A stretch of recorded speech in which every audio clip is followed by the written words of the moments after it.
नमो नमः सर्वेभ्यः। राम राम राम। सर्वेभ्यः स्वागतं व्याहरामि। I welcome you all to this class number 8 of Learn to Chant Sri Shankara Digvijaya Sara. Like always, let us do our salutations to the Gurus, Guru Parampara, Granthakartas and Shankaracharya and start with today's class.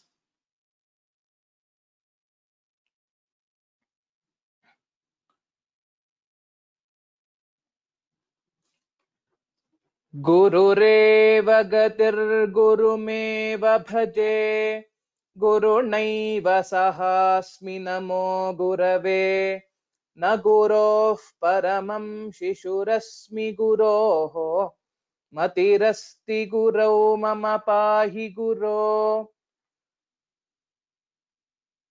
आपादमौलिपर्यन्तं गुरूणामाकृतिं स्मरेत् तेन विघ्नाः प्रणश्यन्ति सिद्ध्यन्ति च मनोरथाः ध्यानमूलं गुरोर्मूर्तिः पूजामूलं गुरोः पदं मन्त्रमूलं गुरोर्वाक्यं मोक्षमूलं गुरोः कृपा शङ्कारूपेण मच्चित्तं पङ्कीकृतमभूद्यया किङ्करीयस्य सा माया शङ्कराचार्यमाश्रये।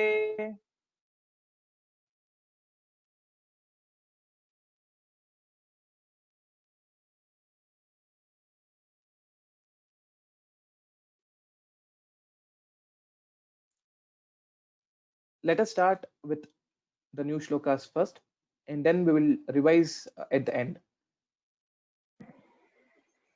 So in this shloka the words are tasya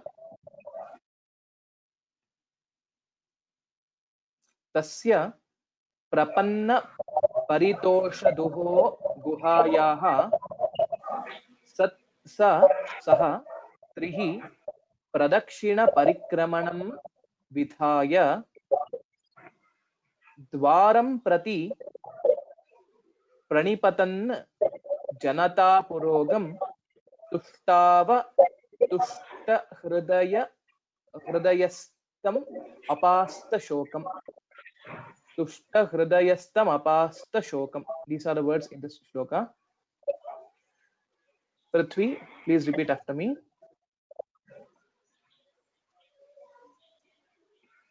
तस्य प्रपन्न परितोषदुहः तस्य प्रपन्न परितोषदुहः तस्य प्रपन्न परितोषदुहः गुहायाः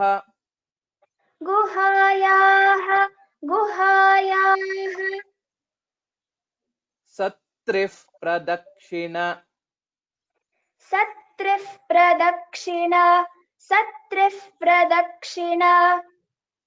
परिक्रमणं विधाय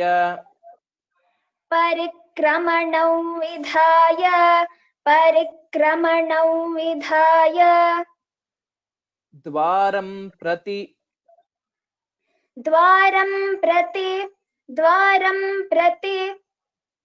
प्रणिपतन्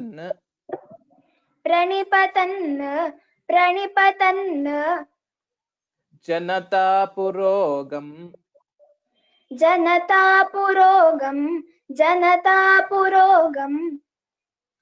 तुष्टावतुष्टहृदयस्थम्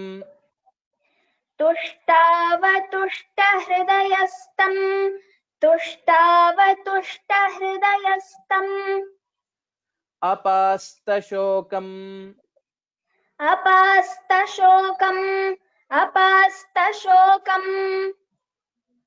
Uttamam. Few places where we'll have to keep note of the sandhi are parikramanam vidhaya. Here is one. And trif pradakshinam. Trihi pradakshinam, it will become trif pradakshinam. Here also dwaram, there's no change here, it will become makara itself. Pranipatan janata purogam, it will become when we join this Pranipatanjanata Purogam. So it will become, and remaining places it's the same thing. So if you see this, the last word looks to be a bigger word, but it can be split in this way. Tushta hridayaha tam apasta shokam. So while telling tushtava tushta hridayastam apasta shokam is how I taught this time. So that if you know the words, then it will be easier to do the parayana. We'll repeat it again. And also here, prapanna paritoshat paritoshaduha paritoshaduho guhayaha. So tasya prapanna paritoshaduho guhayaha. तस्य प्रपन्न परितोषदुहो गुहायाः तस्य प्रपन्न परितोषदुहो गुहायाः सत्रिः प्रदक्षिण परिक्रमणं विधाय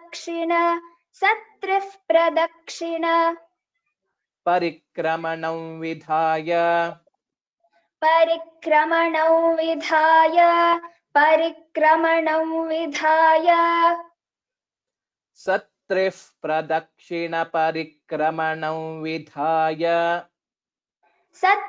प्रदक्षिण परिक्रमणं विधाय सत्रिः प्रदक्षिण परिक्रमणं विधाय द्वारं प्रति प्रणिपतन् जनतापुरोगम्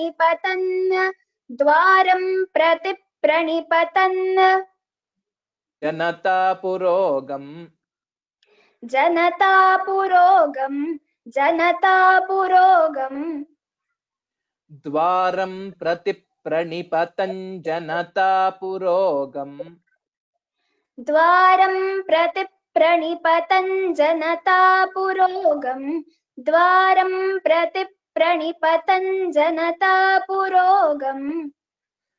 तुष्टावतुष्टहृदयस्तं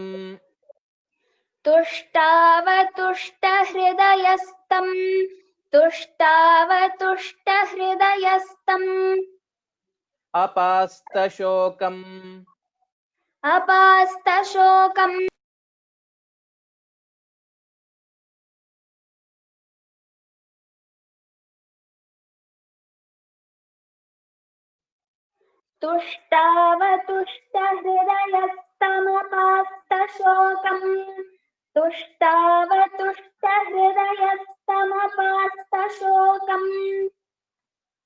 Uttamam.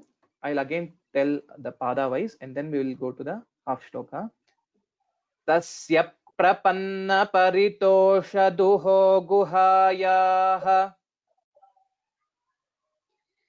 तस्य प्रपन्न परितोषदुहो गुहायाः तस्य प्रपन्न परितोषदुहो गुहायाः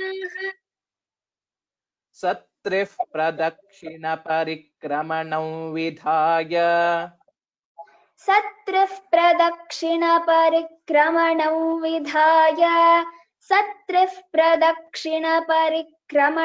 विधाय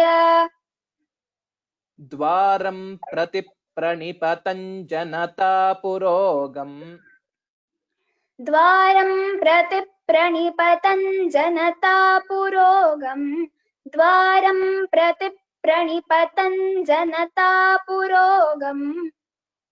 तुष्टावतुष्टहृदयस्तमपास्तशोकम्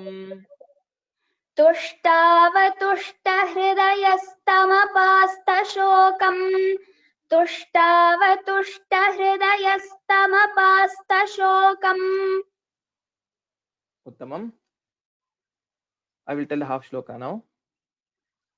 Tasya prapanna paritoshaduho guhayaha satrif pradakshina parikramanam vidhaya तस्य प्रपन्न परितोषदुहो गुहायाः सत्रिः प्रदक्षिण परिक्रमणं विधाय तस्य प्रपन्न परितोषदुहो गुहायाः सत्रिः प्रदक्षिणपरिक्रमणं विधाय द्वारं प्रति प्रणिपतं जनता पुरोगम तुष्टावतुष्टहृदयस्तमपास्तशोकम् द्वारं प्रति प्रणिपतं जनता पुरोगम् तुष्टावतुष्टहृदयस्तमपास्तशोकम् द्वारं प्रति प्रणिपतं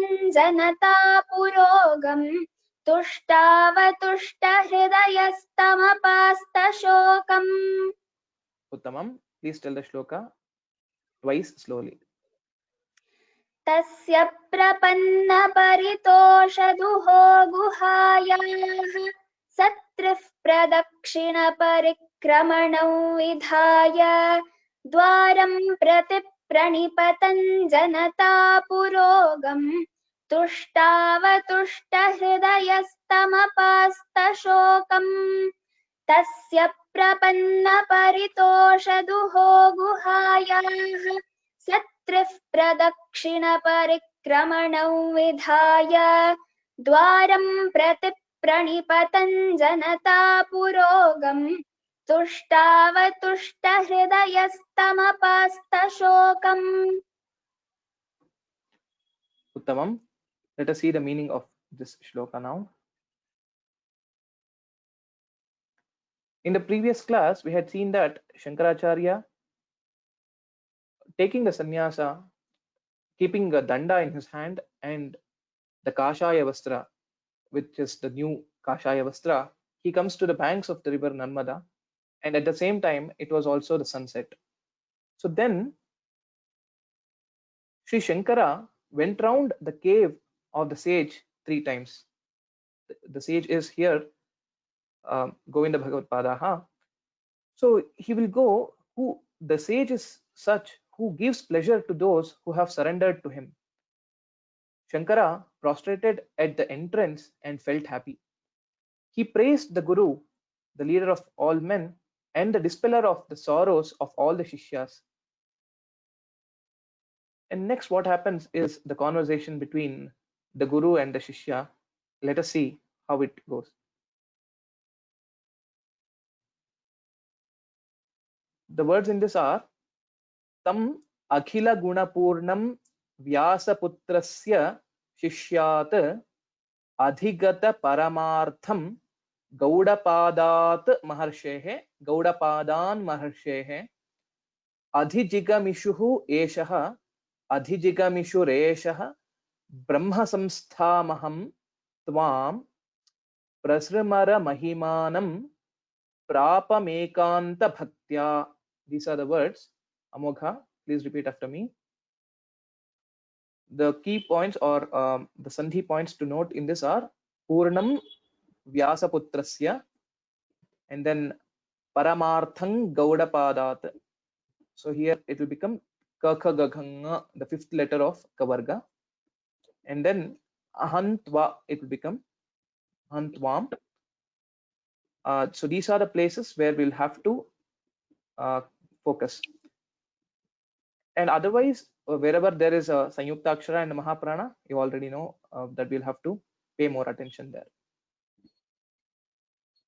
Tamakhila Gunapurnam Tamakhila Gunapurnam Tamakhila Gunapurnam Vyasaputrasya Shishyat Vyasaputrasya Shishyat Vyasaputrasya Shishyat Adhigata Paramartham Adhigata Paramartham Adhigata Paramartham Gaudapadan Maharshehe Gaudapadan Maharshehe Gaudapadan Maharshehe Adhijigamishureshah Adhijigamishureshah Adhijigamishureshah Brahma Samsthamahantvam Brahma Samsthamahantvam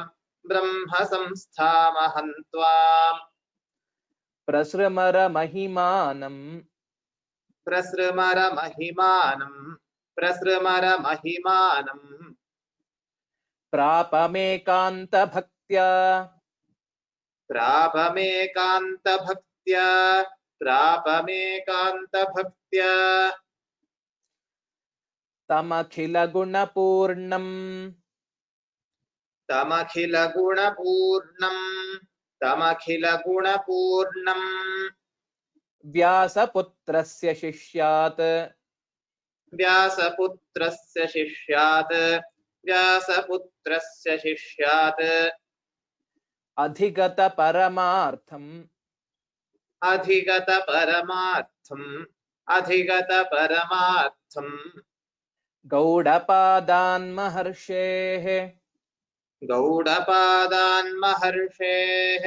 गौडपादान्महर्षेः अधिजिगमिषुरेशः अधिजिगमिषुरेशः Brahma संस्थामहन्त्वाम् Brahma संस्थामहन्त्वाम् प्रसृमरमहिमानम् प्रसृमरमहिमानम् प्रापमेकान्तभक्त्या प्रापमेकान्तभक्त्या Okay, now I'll tell the complete pada. And one point to note here is this is th, which is actually sakara, and then rikara, which is a gunitakshara, and we don't have to stress on this letter. In general, most of the people would tell it as prasra, etc. But it should be only there is a stress on pra because of a sanyuktakshara. Prasrimara mahimanam. That's how we'll have to pronounce it. Tamakhila guna purnam vyasaputrasya shishyat. तमखिलगुणपूर्णं व्यासपुत्रस्य शिष्यात् तमखिलगुणपूर्णं व्यासपुत्रस्य शिष्यात् अधिगतपरमार्थं गौडपादान्महर्षेः अधिगतपरमार्थं गौडपादान्महर्षेः अधिजिगमिषुरेश Brahma संस्थामहन्त्वाम् अधिजिगमिषुरेश Brahma संस्थामहन्त्वाम्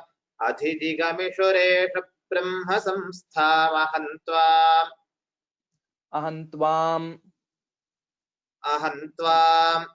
अधिजिगमिषुरेश Brahma संस्थामहन्त्वाम् प्रसृमरमहिमानं प्रापमेकान्तभक्त्या प्रसृमरमहिमानं प्रापमेकान्तभक्त्या Uttamam. So please note, wherever there is a sanyukta akshara, we will have to stress it. So, and if it is at the beginning of a word, I mean, if there is a pause, that stress will be much more evident. For example, Tamakhila Gunapurnam Vyasaputrasya, and similarly here, Esha Brahma Samstha. So the stress will be there, and we'll have to pronounce it in the same way. I will tell the half shloka now. Please listen carefully. Tamakhila Gunapurnam Vyasaputrasya Shishyat Adhigata Paramartham Gaudapadan Maharshehe.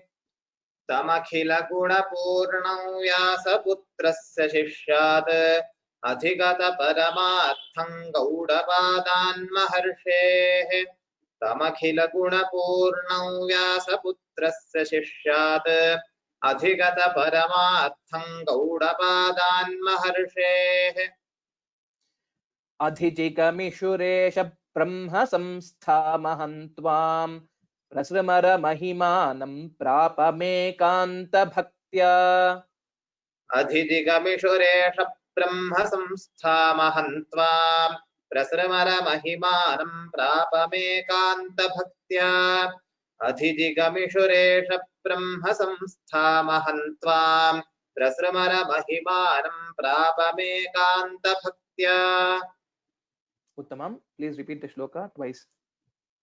तमखिलगुणपूर्णं व्यासपुत्रस्य शिष्यात् अधिगतपरमार्थं गौडपादान्महर्षेः अधिदिगमिषुरेष Brahma संस्थामहन्त्वा प्रसृमरमहिमानं प्रापमेकान्तभक्त्या तमखिलगुणपूर्णं व्यासपुत्रस्य शिष्यात् अधिगतपरमार्थं गौडपादान्महर्षेः अधिदिगमिषुरेष Brahma संस्थामहन्त्वा प्रसृमरमहिमानं प्रापमेकान्तभक्त्या.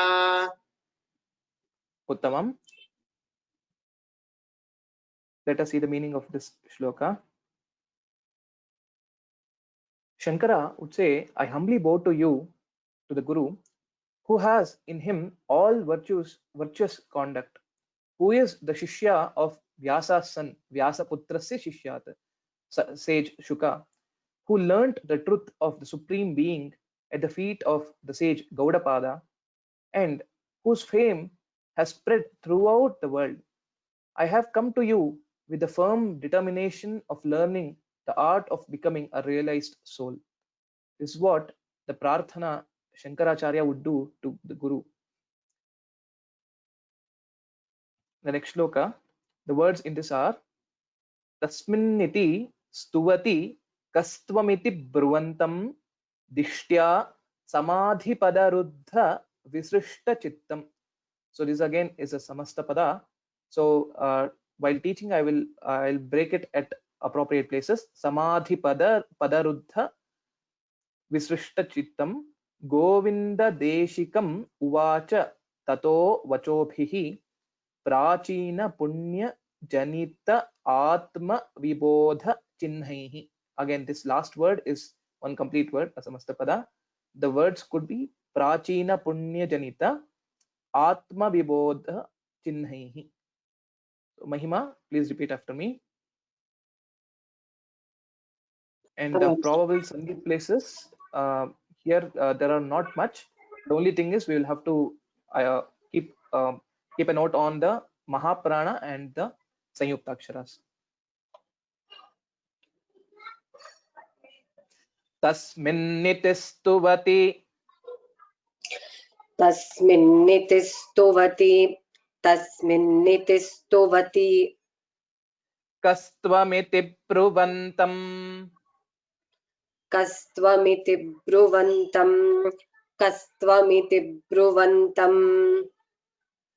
dishtya samadhipadaruddha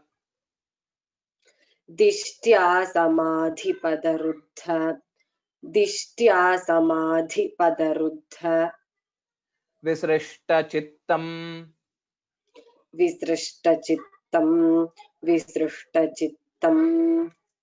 Again here we don't have to stress on sr. Visrishta chittam, visrishta chittam.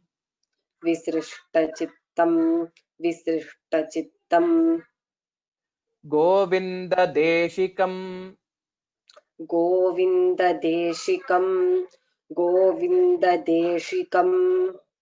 uvacha tato vachobhihi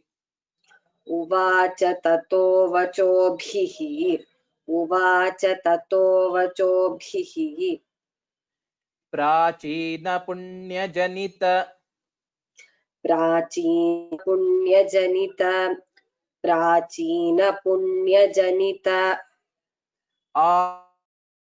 chinhaihi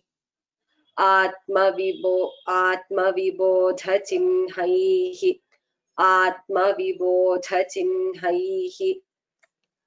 Uttamam. One more important point to note here is the letter chinhaihi, the last letter which is there. Here, most of the people would pronounce this letter as chihnaihi, etc., similar to jahnavi and so on. But the actual pronunciation, as per the Shiksha Shastra, is chinhaihi.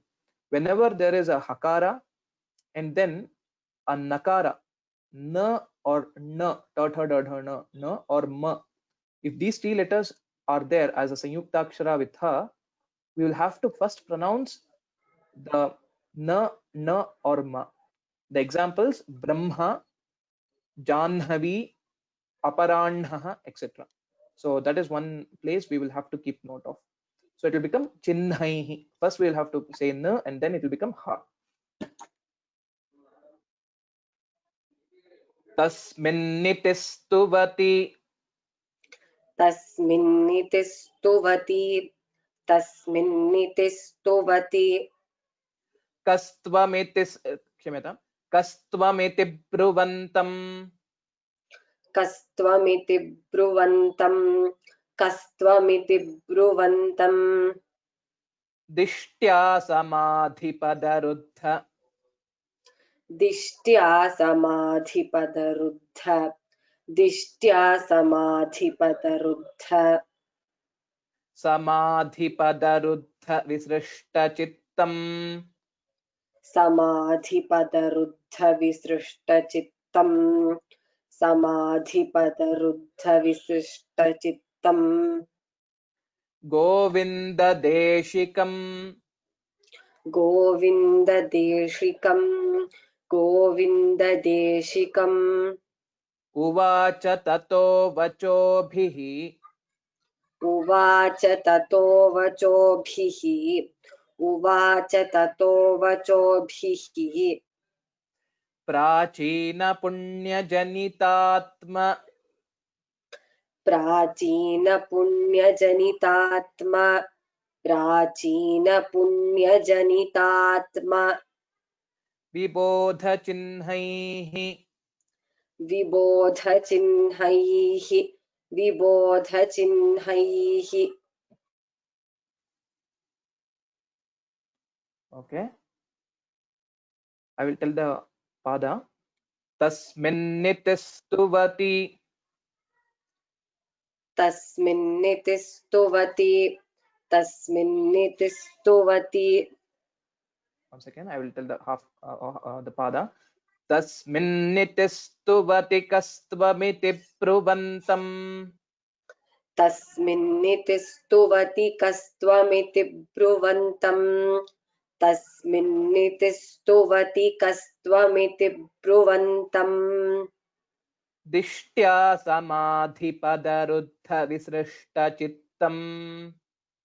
दिष्ट्या समाधिपदरुद्ध विसृष्टचित्तं दिष्ट्या समाधिपदरुद्ध विसृष्टचित्तम् गोविन्ददेशिकमुवाच ततो वचोभिः. गोविन्ददेशिकमुवाच ततो वचोभिः गोविन्ददेशिकमुवाच ततो वचोभिः प्राचीनपुण्यजनितात्मविबोधचिह्नैः. प्राचीनपुण्यजनितात्मविबोधचिह्नैः प्राचीनपुण्यजनितात्मविबोधचिह्नैः उत्तमम्. I will tell the half shloka. तस्मिन्निति स्तुवति कस्त्वमिति ब्रुवन्तं. दिष्ट्या समाधिपदरुद्ध विसृष्टचित्तम्.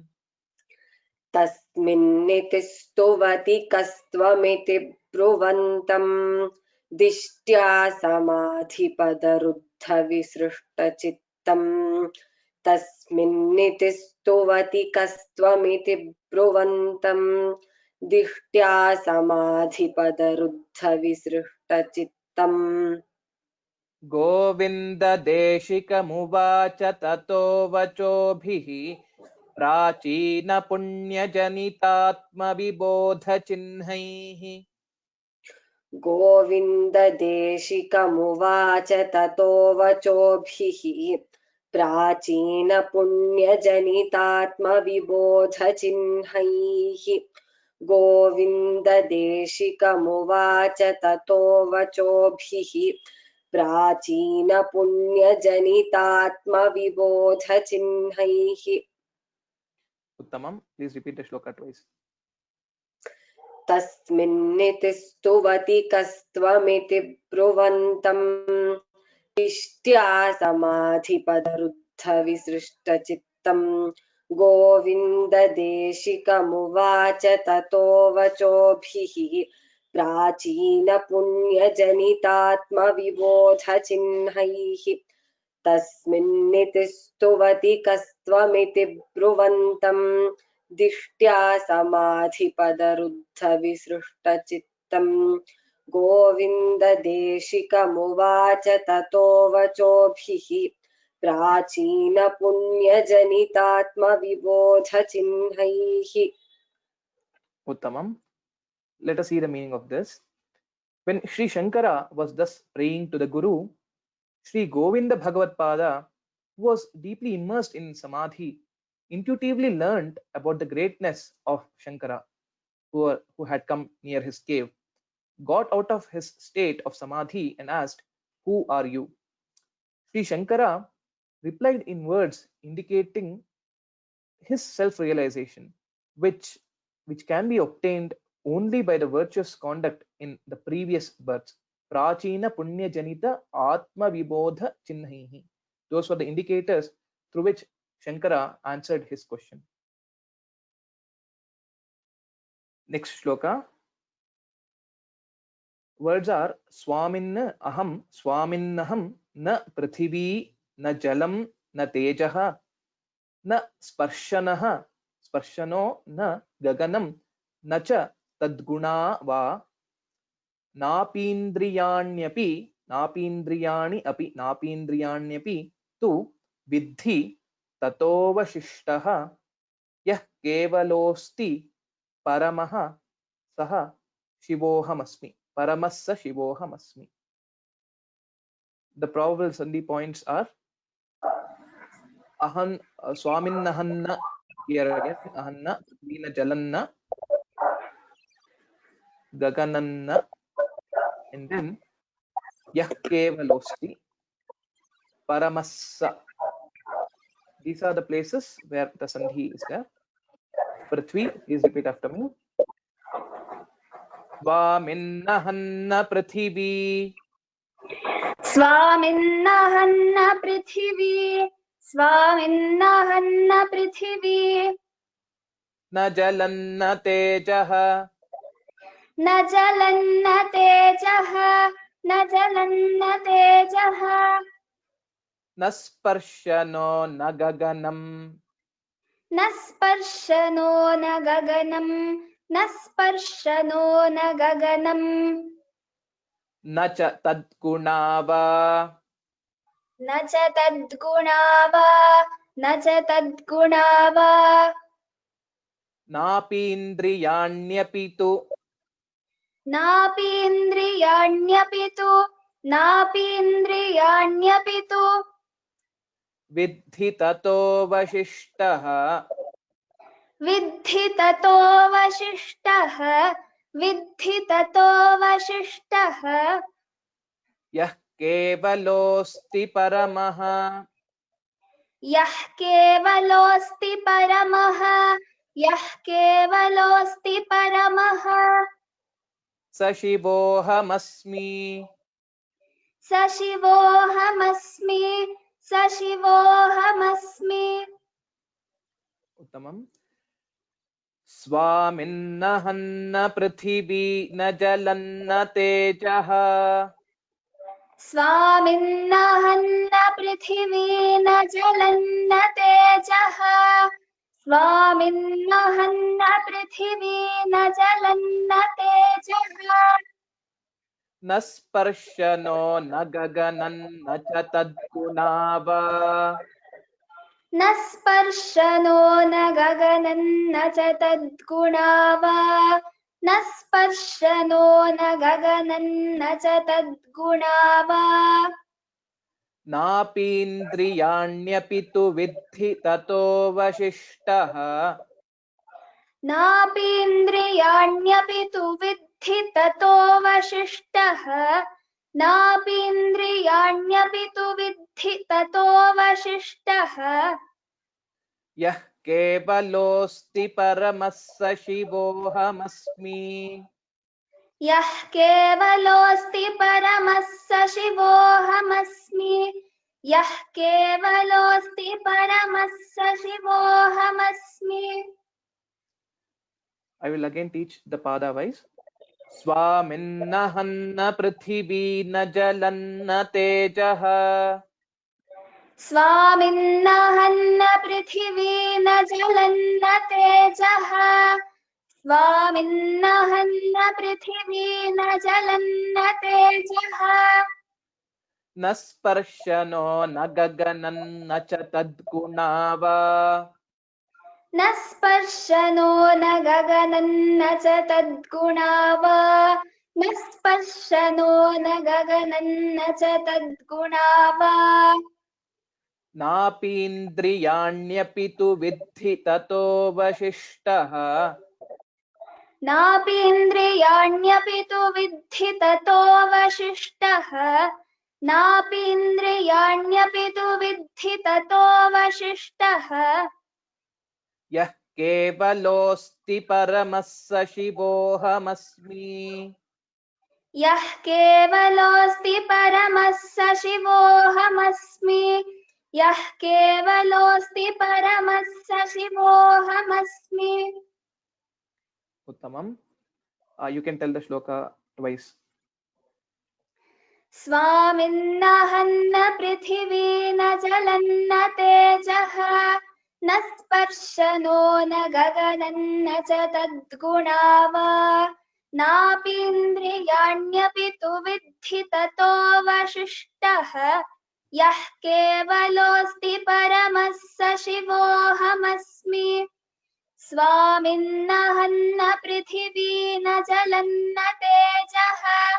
न स्पर्शनो न गगनन्न च तद्गुणा वा. नापीन्द्रियाण्यपि तु विद्धि ततोऽवशिष्टः. यः केवलोऽस्ति परमः स शिवोऽहमस्मि. Uttamam. A very beautiful shloka indeed, wherein Shankara Bhagavad Padaha will answer in this way. When Guru asks, "Who are you?" he didn't say, "I am Shankara from Kalati," but he said, "O great sage, I am neither the earth nor water, nor light nor air nor ether, nor am I their associated form. I am not the senses. I am the supreme being, which is Shiva, who is superior to all these." Now you can also recollect one of the famous verse or the shloka which has been composed by Adi Shankaracharya, which starts with Mano Buddhyahankara Chittani Naham, and so on. So here Shankaracharya is telling that he is already the realized self through these sentences. I am the supreme being who is Shiva himself. That is what Shankaracharya will answer here. Let's go to the next shloka.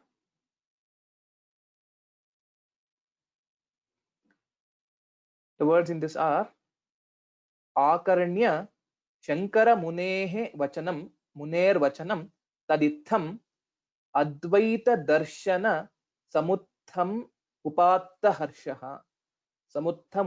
Harshaha Sapraha Shankara Sa Shankara Eva Sakshat Jatastvam Ityaham Avaimi Samadhi Drishtya. Amogha, please repeat after me. Few sandhi points. Vachanan taditham, and that's it. So other places we'll have to note about the Sanyukta Aksharas. Akaranya Shankara Munehe आकर्ण्य शङ्करमुनेः Vachanantaditham वचनन्तदित्थम् Advaita Darshana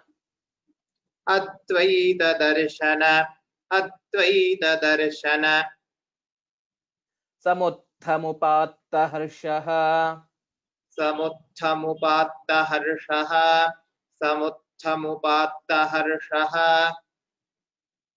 Sapraha Shankarasaha सप्राह शङ्करसः सप्राह शङ्करसः Shankar एव साक्षात् शङ्कर एव साक्षात् शङ्कर एव साक्षात् जातस्त्वमित्यहमवैमि जातस्त्वमित्यहमवैमि जातस्त्वमित्यहमवैमि I will split and teach again.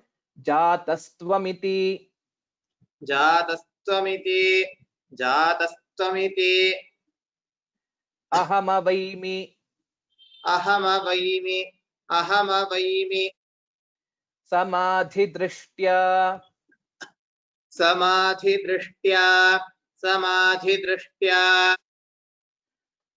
आकर्ण्य शङ्करमुनेर्वचनन्तदित्थम् आकर्ण्य शङ्करमुनेर्वचनन्तदित्थम् आकर्ण्य शङ्करमुनेर्वचनन्तदित्थम् अद्वैतदर्शनसमुत्थमुपात्तहर्षः अद्वैतदर्शनसमुत्थमुपात्तहर्षः अद्वैतदर्शनसमुत्थमुपात्तहर्षः सप्राह शङ्कर एव साक्षात् सप्राह शङ्कर शङ्कर एव साक्षात् सप्राह शङ्कर एव साक्षात् जातस्त्वमित्यहमवैमि जातस्त्वमित्यहमवैमि जातस्त्वमित्यहमवैमि समाधिदृष्ट्या समाधिदृष्ट्या समाधिदृष्ट्या जातस्त्वमित्यहमवैमि समाधिदृष्ट्या जातस्त्वमित्यहमवैमि समाधिदृष्ट्या जातस्त्वमित्यहमवैमि समाधिदृष्ट्या I will tell again the pada wise. आकर्ण्य शङ्करमुनेर्वचनन्तदित्थम्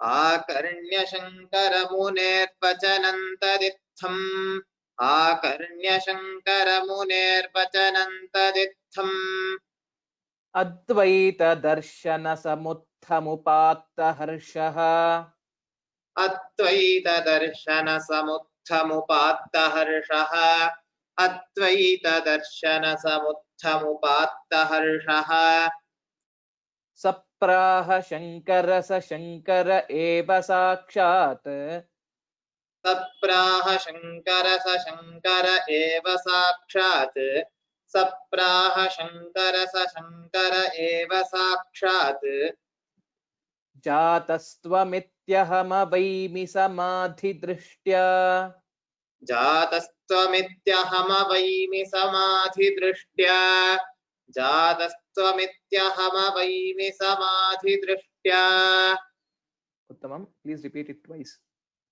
आकर्ण्य शङ्करमुनेर्वचनन्तदित्थम् अद्वैतदर्शनसमुत्थमुपात्तहर्षः सप्राह शङ्कर शङ्कर एव साक्षात् जातस्त्वमित्यहमवैमि समाधिदृष्ट्या आकर्ण्य शङ्करमुनेर्वचनन्तदित्थम् अद्वैतदर्शनसमुत्थमुपात्तहर्षः सप्राह शङ्कर शङ्कर एव साक्षात् जातस्त्वमित्यहमवैमि समाधिदृष्ट्या Uttamam. Let us see the bhavartha of this.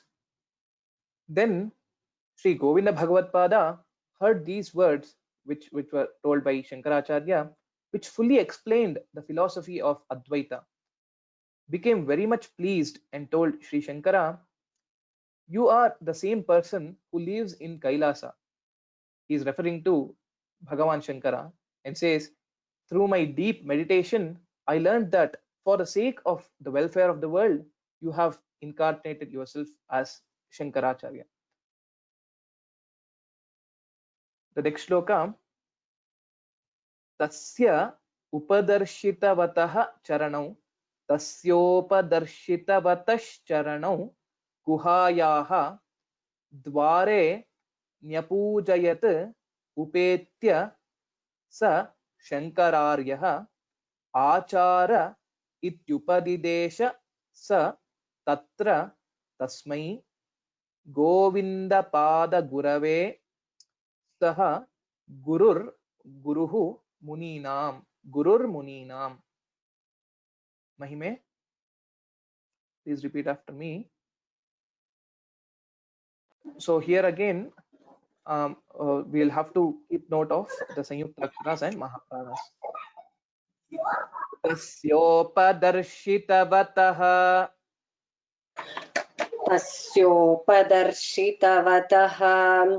तस्योपदर्शितवतः charanau guhayah चरणौ गुहायाः द्वारे न्यपूजयत्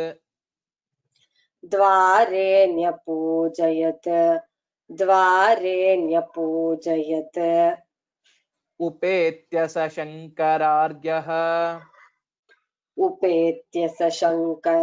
आचार इत्युपदिदेश स तत्र तस्मै गोविन्दपादगुरवे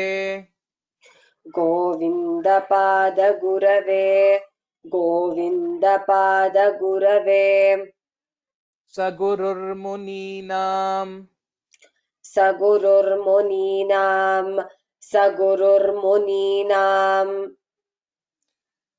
तस्योपदर्शितवतश्चरणौ गुहायाः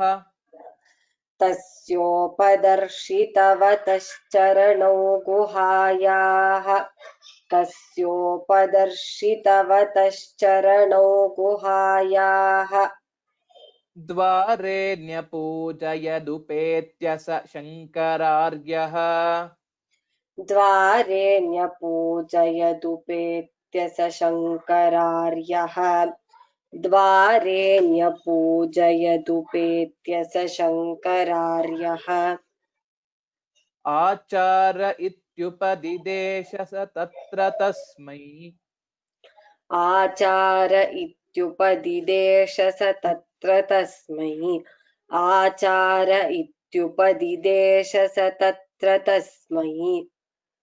गोविन्दपादगुरवे स गुरुर्मुनीनां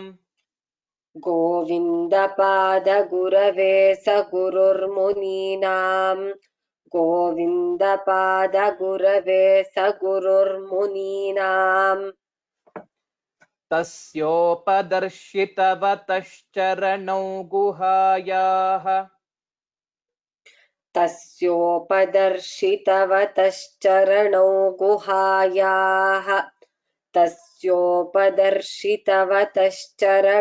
गुहायाः द्वारे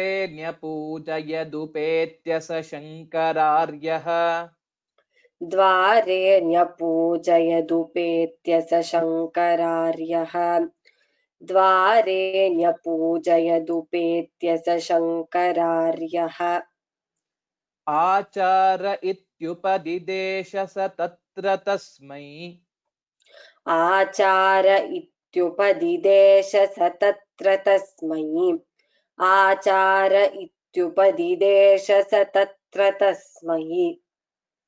गोविन्दपादगुरवे स गुरुर्मुनीनां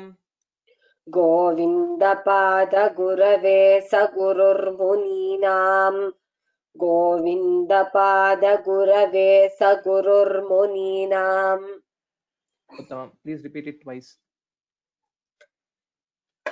तस्योपदर्शितवतश्चरणौ गुहायाः द्वारे न्यपूजयदुपेत्य स शङ्करार्यः आचार इत्युपदिदेश स तत्र तस्मै गोविन्दपादगुरवे स गुरुर्मुनीनाम् तस्योपदर्शितवतश्चरणौ गुहायाः द्वारे न्यपूजयदुपेत्य स शङ्करार्यः आचार इत्युपदिदेश स तत्र तस्मै गोविन्दपादगुरवे स गुरुर्मुनीनाम् Uttamam. Having said this, Sri Govinda Bhagavad Pada stretched his legs outside the cave and showed his feet.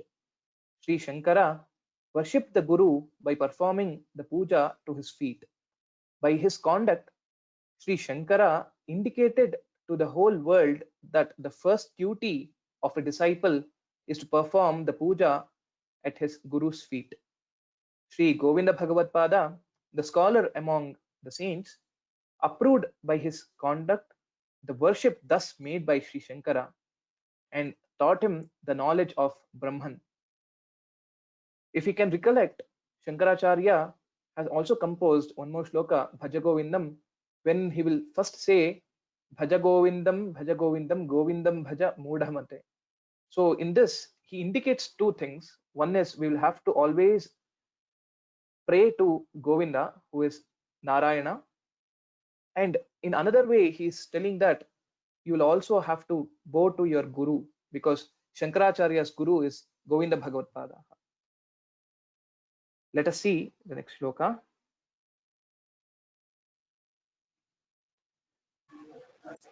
Shankaraha savinayaihi upacharaihi savinayairupacaraihi abhyatoshayadasau gurumenam. Prithvi, please be on mute. Abhyatoshayadasau gurumenam brahma tadviditam apyupalipsuhu sampradaya paripalana buddhya. Sampradaya paripalana buddhya. These are the words. A few sandhi points in this are Shankara Savinayena, Savinayaihi, Kshimeta, and that's it. So we'll have to keep track of Mahapranas. Prithvi, please repeat after me. Shankara Savinayairupacaraihi शङ्करस्य विनयैरुपचारैः शङ्करस्य विनयैरुपचारैः Abhyatoshayadasau gurumenam अभ्यतोषयदसौ गुरुमेनम् अभ्यतोषयदसौ गुरुमेनम् Brahma tadviditamapyupalipsuhu Brahma तद्विदितमप्युपलिप्सुः Brahma तद्विदितमप्युपलिप्सुः Sampradaya paripalana buddhya सम्प्रदाय परिपालन बुद्ध्या सम्प्रदाय परिपालन बुद्ध्या Shankara Savinayairupacaraihi शङ्करस्य विनयैरुपचारैः शङ्करस्य विनयैरुपचारैः Abhyatoshayadasau gurumenam अभ्यतोषयदसौ गुरुमेनम् अभ्यतोषयदसौ गुरुमेनम् Brahma tadviditamapyupalipsuhu ब्रह्म तद्विदितमप्युपलिप्सुः ब्रह्म तद्विदितमप्युपलिप्सुः Sampradaya paripalana buddhya सम्प्रदाय परिपालन बुद्ध्या सम्प्रदाय परिपालन बुद्ध्या Shankara Savinayairupacaraihi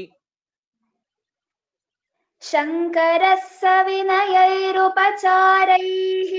शङ्करः सविनयैरुपचारैः अभ्यतोषयदसौ गुरुमेनम् अभ्यतोषयदसौ गुरुमेनम् अभ्यतोषयदसौ गुरुमेनम् ब्रह्म तद्विदितमप्युपलिप्सुः ब्रह्म तद्विदितमप्युपलिप्सुः ब्रह्म तद्विदितमप्युपलिप्सुः संप्रदाय परिपालन बुद्ध्या सम्प्रदाय परिपालन बुद्ध्या सम्प्रदाय परिपालन बुद्ध्या You can repeat the shloka twice. शङ्करः सविनयैरुपचारैः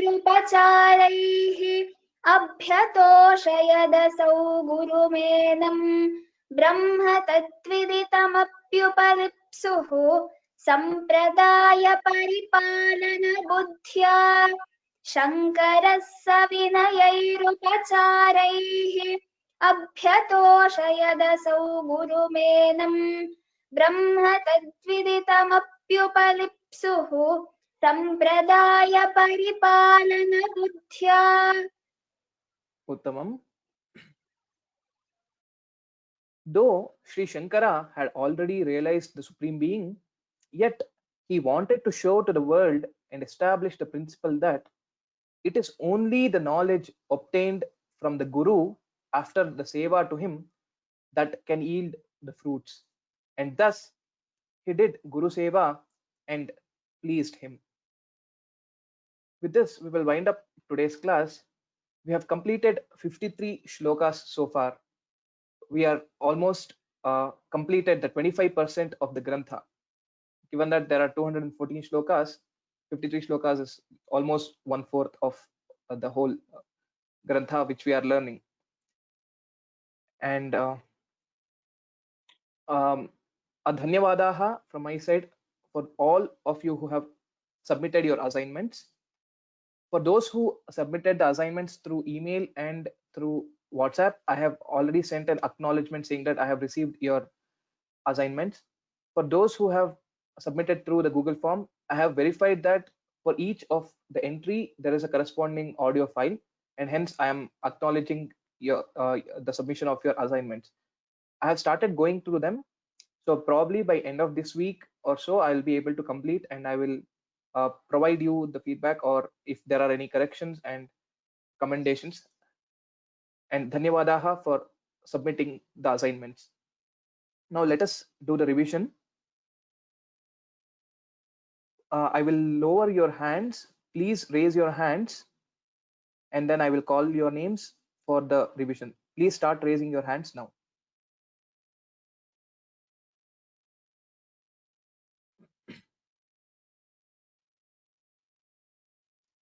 So let us do the revision from the previous class.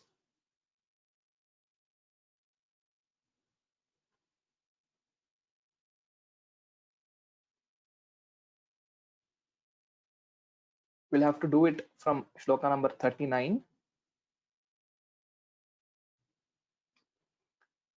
So I'll start calling the names.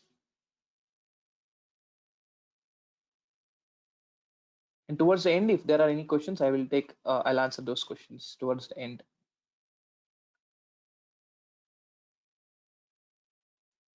Bhushini PV, please unmute yourself. Bhushini PV. Namaste. Namaskar, Namaste. Mahoday. Namaste. Namaste. You can recite this. Ha.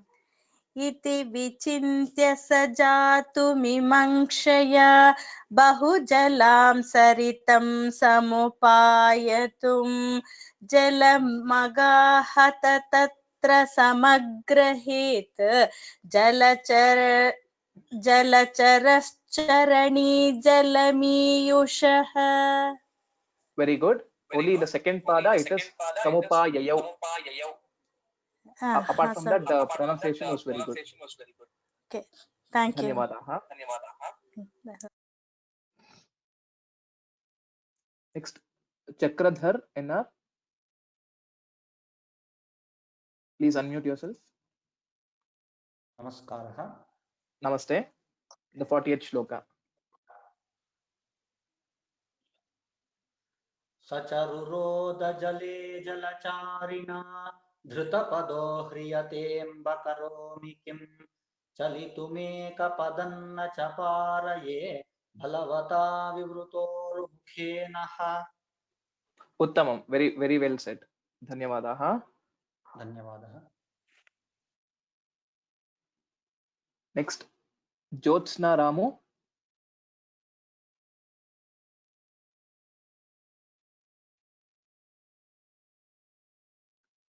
Jyotsna Ramu, you are unmute. Yes. Please tell the 41st shloka. त्यजति नूनमयं चरणं चलः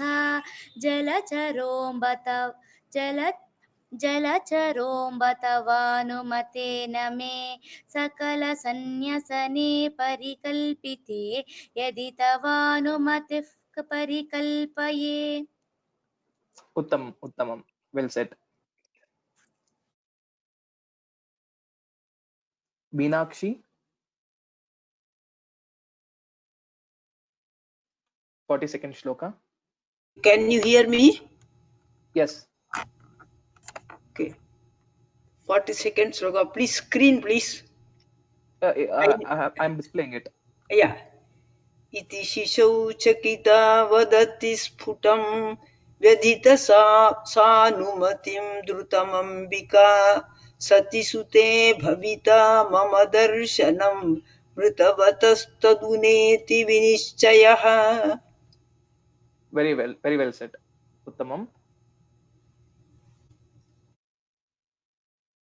Next, Mohana Valambe. 43rd shloka. But I see only 42 shloka, Mahodaya. I don't see the 43rd. Okay, I think there is a small lag. Okay, small lag. Sorry, with respect to Mahodaya. the Sorry. I think now Sorry you should be able to. Yeah, no problem. Tadanu sanyasanam manasa vyadhat अथ मुमोच शिशुङ्खलनक्रकः शिशिरुपेतसरित्तटमत्र सन् प्रसुवमेतदुवाच शुचावृताम्. Very good. Well said. Dhanyavadaha. So next, Nagashri Ganesh. श्रूयते वा महोदय? Shruyate. The 44th shloka. सन्न्यस्तवान् शिशुरयं विधिवामनाथां Come again. क्षिप्त्वेति मां प्रति. It is Vidhavam. Come again. It is Vidhavam, not Vidhivam. Vidhavam. Okay. सन्न्यस्तवान् शिशुरयं विधवामनाथां क्षिप्त्वेति मां प्रति कदापि न चिन्तनीयम् यावन्मया स्थितवता फलमापनीयम् मातस्ततः शतगुणं फलमापयिष्ये. Uttamam. Only one place. Matas tatashatagunam.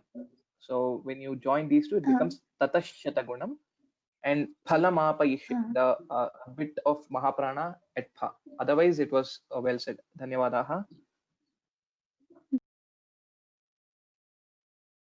Next shloka, Pushpa. ನಮಸ್ಕಾರ. Unmuted you. Namaste.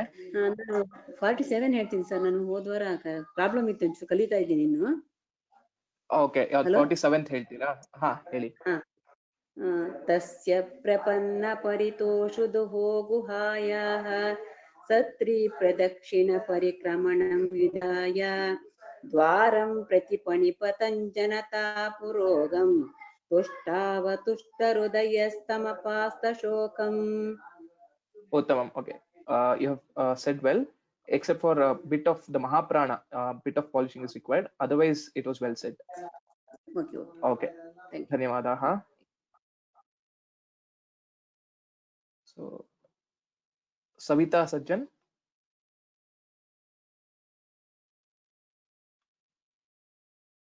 Yeah. Namaste Mahoday. Namaste. Namaste. You can 44. actually, no, 45th shloka. It is coming. Yeah. Now you can see 45th shloka.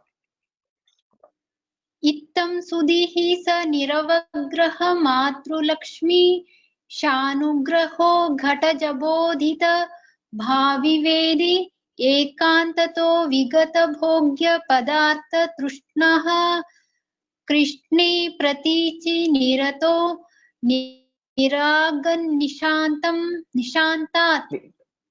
Niragan Nishantat. Okay. So a bit more of practice is required here. This word is one word. Niravagraha Matra Lakshmi Shanugraho. That's how we'll have to pronounce it. So maybe with practice we'll be able to get it right. Dhanyavadaha. Okay. Next, Shyamala Ramachandran. Yes. Please repeat the same shloka. 45th shloka. Okay. Ittam sudisa niravagraha matrulakshmi shanugraho ghata jabodita bhavi vedi ekantato vikata bhokya padartha trishnaha krishne pratichi nirato niragan nishantat. Uttamam, except for the Mahaprana, otherwise it was well said. Dhanyavadaha. Okay, next, Uma Maheshwari.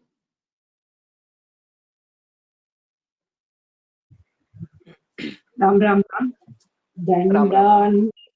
दण्डान्वितेन धृतरागनवाम्बरेण गोविन्दनाथ वनमिन्दुभवात् तटस्थं तेन प्रविष्टमजनिष्टदिनावसाने चण्डाद्विशाचशिखरं चरमाचलस्य.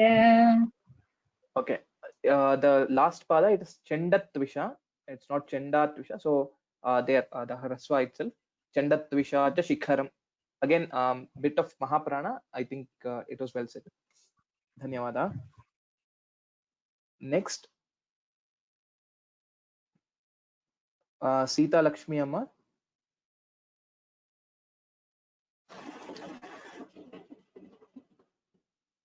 हरि ओम. 47th shloka. Hari Om.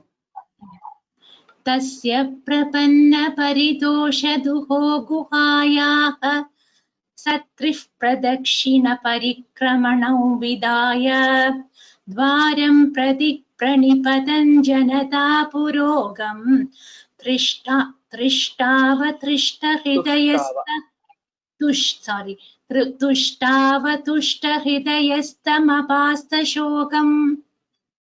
Uttamam. Well said. Thank you. Dhanyavadaha. Dhanyavadaha. So from here we will be revising the shlokas that we have learned today, and just one more.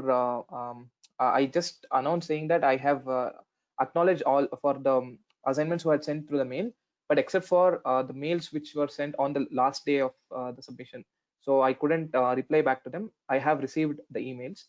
So there was one query. One of the persons asked whether like he missed the acknowledgement, but don't worry. I have received your assignments. Okay, next, Pradeep Hiremanne. तमखिल गुणपूर्णौ व्यासपुत्रस्य शिष्यात् अधिगत परमार्थं गौडपादान् महर्षेः अधिजिगमिषुरेश ब्रह्म संस्था महन्त्वाम् प्रसृमरमहिमानं प्रपामेकान्तभक्त्या. Uttamam. Can you repeat the third and fourth padas? अधिजिगमिषुरेश ब्रह्म संस्था महन्त्वाम् प्रसृमरमहिमानं प्रापमेकान्तभक्त्या. Uttamam. Yeah. There are the mistakes which I found was Prapam. Or that was first time, and next Brahma. I heard it as Brahma, so I just wanted to correct it. So it is Brahma. Brahma Samstha Mahantvam. Dhanyavadaha. Uttamam. Okay. Next, Nilima Nanduri.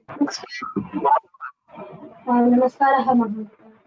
Namaste. Namaste. 49th shloka. तस्मिन्नितिस्तुवति कस्त्वमिति ब्रुवन्तं दृष्ट्या समाधिपदरुद्धविसृष्टचित्तं गोविन्ददेशिकमुवाच ततो वचोभिः प्राचीनपुण्यजनितात्मविबोधचिह्नैः। Uttamam. Uttamam. Well said. Dhanyavadaha. Next, Kiran Keshava.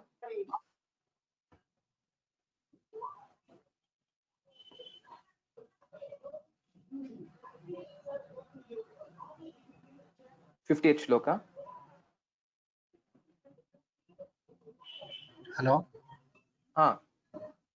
You can tell. You can tell the 50th shloka. Yeah. Namaste.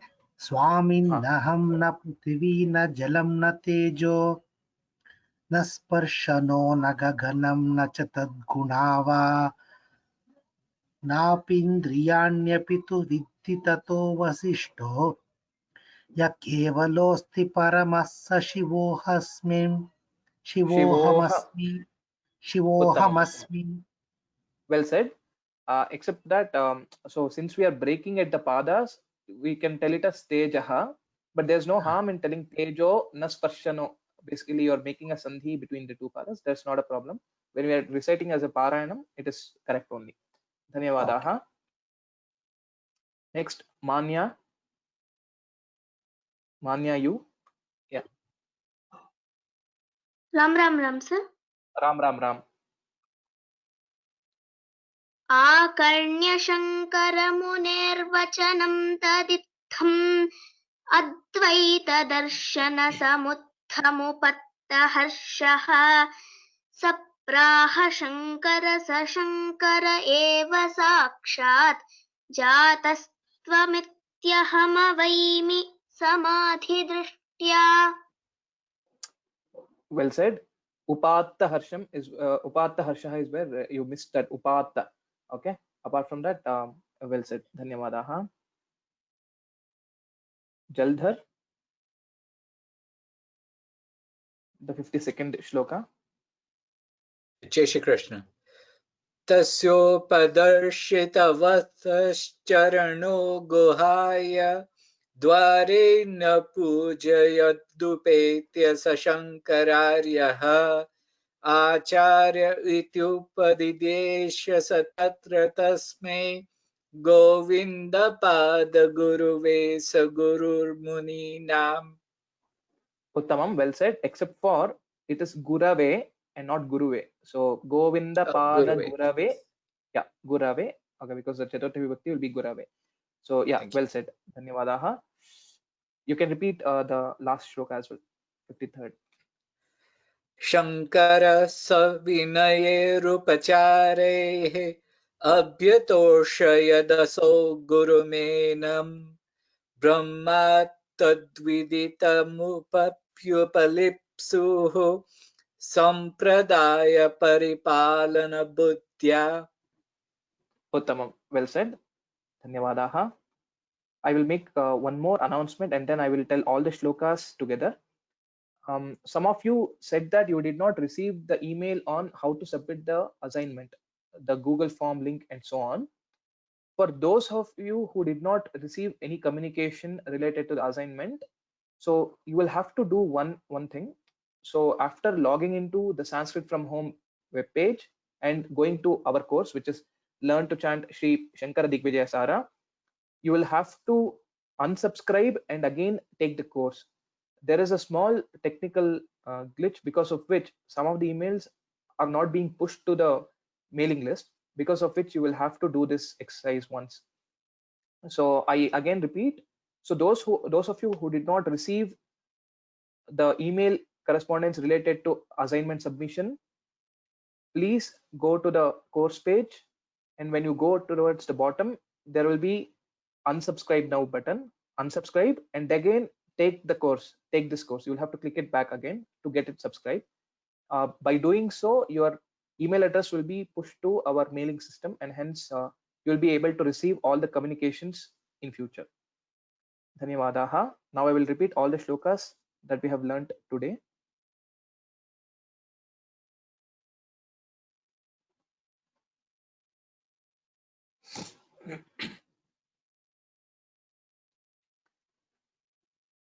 तस्य प्रपन्नपरितोषदुहो गुहायाः सत्रिः प्रदक्षिणपरिक्रमणं विधाय द्वारं प्रति प्रणिपतं जनता पुरोगम् तुष्टावतुष्टहृदयस्तमपास्तशोकम् तमखिलगुणपूर्णं व्यासपुत्रस्य शिष्यात् अधिगतपरमार्थं गौडपादान् महर्षेः अधिजिगमिषुरेश ब्रह्म संस्थामहं त्वां प्रसृमरमहिमानं प्रापमेकान्तभक्त्या तस्मिन्नितिस्तुवति कस्त्वमिति ब्रुवन्तं दिष्ट्या समाधिपदरुद्धविसृष्टचित्तम् गोविन्ददेशिकमुवाच ततो वचोभिः प्राचीनपुण्यजनितात्मविबोधचिह्नैः स्वामिन्नहन्न पृथिवी न जलन्न तेजः न स्पर्शनो न गगनन्न च तद्गुणाव नापीन्द्रियाण्यपि तु विद्धि ततोऽवशिष्टः यः केवलोऽस्ति परमः स शिवोऽहमस्मि। आकर्ण्यशङ्करमुनेर्वचनन्तदित्थम् अद्वैतदर्शनसमुत्थमुपात्तहर्षः सप्राह शङ्कर स शङ्कर एव साक्षात् जातस्त्वमित्यहमवैमि समाधिदृष्ट्या तस्योपदर्शितवतश्चरणौ गुहायाः द्वारे न्यपूजयदुपेत्य स शङ्करार्यः आचार इत्युपदिदेश स तत्र तस्मै गोविन्दपादगुरवे स गुरुर्मुनीनाम् शङ्करः स विनयैरुपचारैः अभ्यतोषयदसौ गुरुमेनम् ब्रह्म तद्विदितमप्युपलिप्सुः सम्प्रदाय परिपालन बुद्ध्या।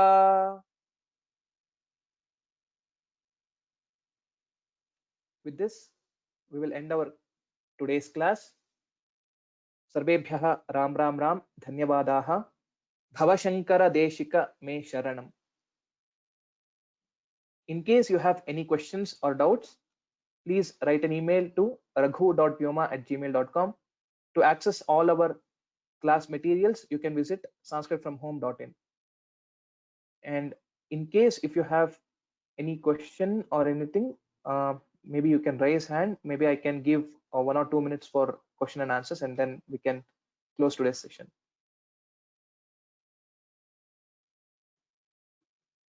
Mohana? Mahoday, I have one question. This is a technical problem. Like when you see my recording, I can do only one at a time. I'm not able to do, continuously. I just want to know how to do that continuously, when I stop and then I revise and then I do the next shloka. So what happens is if you are going to get lots of little files, which is not right for you. Understood. So the best way to do that is to practice all the shlokas once and then record together. So that is the way you'll have to do it. Otherwise, you will have to use any of the audio processing software to stitch all the files together. So I think which would be a cumbersome thing. So for this first assignment, I think it should be fine. Moving on, you can actually practice, say, 5 to 10 shlokas and then record that chunk. And next, again, you can repeat the exercise continuing that way. That would be beneficial. Yeah. The thing. Okay. Because if I make one mistake also, I'll have to go back to all the 10 shlokas then. Understand. So that's that's true. Okay. Because I revise and I work on it. It's not easy. Thank you. No, Dhanyavada. No okay. Dhanyavada. Okay. Devika.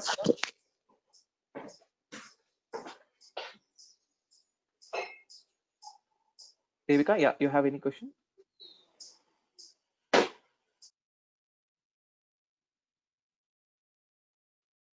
You are unmuted, Devika. If you have any question, Devika Ravi.